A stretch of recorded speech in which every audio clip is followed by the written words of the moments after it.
Ano yan, Paris? Sarap ah. Wala akong pera eh. Itlog kanin. Sabaw. Ha? Hindi mo na ako madumi, grabe ka naman. Ba't lumalayo ka sa akin? Kakain ka, Oh, ma'am? opo. Bakit po? May... Wala po akong pera. Di, ako. Kakain ikaw? Opo. Sige. Hala, bigyan mo na ako? Kung kakain ka, kain. O, hingi ka na lang ng sabaw. Ano yan? Sa'yo, Bigyan mo ako? bibigyan ka sa kain. Sige. Bigyan mo ako pagkain. Opo, opo. Sige po. Akin to? Opo. Sige, kain ka na. Samahan mo muna ako.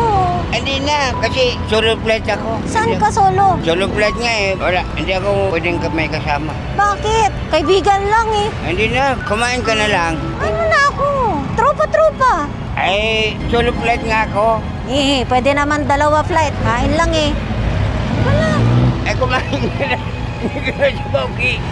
Bakit? Saan ka pa pupunta? Siyempre, may patutunguhan ako. Saan? Doon sa destinasyon. Oh? Korea. Saan? Korea? Oo. Ako Japan. Ah, Saan ang pamilya mo? gagawa pa lang ng pamilya. Oh? Oo.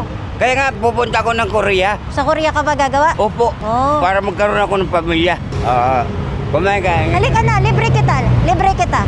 Binigyan ka kasi ng sampo.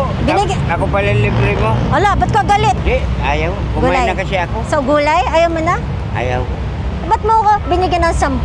Wala ka naman pala masyadong pera din. Pareho tayo. Para kumain ka. Ikaw? Kumain na ako. Ano ba meron dyan? Silip lang ako. Karton, panapin. Doon ka natutulog? Oo. Usap ta, kalika. Ano ang bibilin mo, sir? Sabihin mo sa akin. Very simple. Ano? Damit? Ano pa po? Pants. Pantalon. Bibili tayong pantalon. Ano pa po? Baka Halika, mabigla. shopping tayo. Ayaw ko. Bakit? Mabigay ka pera? Oo. Ako may pera ako. Ako may pera din. Binigyan mo ako 10. Oo. Halika na. Mamimili tayo ng gamit. Damit lang akin, tsaka... Tsaka gusto mo tutulugan? Hindi na. Dito lang naman ako natutulog eh. Kuna natin ng tutulugan. Hindi na. Huwag na kasi. Ito lang.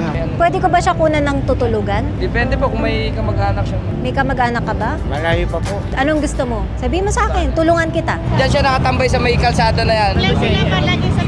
Gusto ko tulungan si tatay. Gusto ko siya bigyan sana ng pera. Kasi nakita ko, ilan lang yung baringan niya. Sobrang natouch ako kasi wala nga siyang tirahan. Dala lang daw niya karton, dun siya natutulog. Ngayon, gusto ko siyang bigyan. Kausap siya ngayon ng team namin. Ang problema daw, pag binigyan ng pera, uutuin daw siya ng mga tao. I think meron siyang problema din sa pag-iisip. Kanina hindi talaga ako takot sa kanya kasi hindi naman siya nananakit o ano. Pinapaalala pa rin yung kumain. Grabe.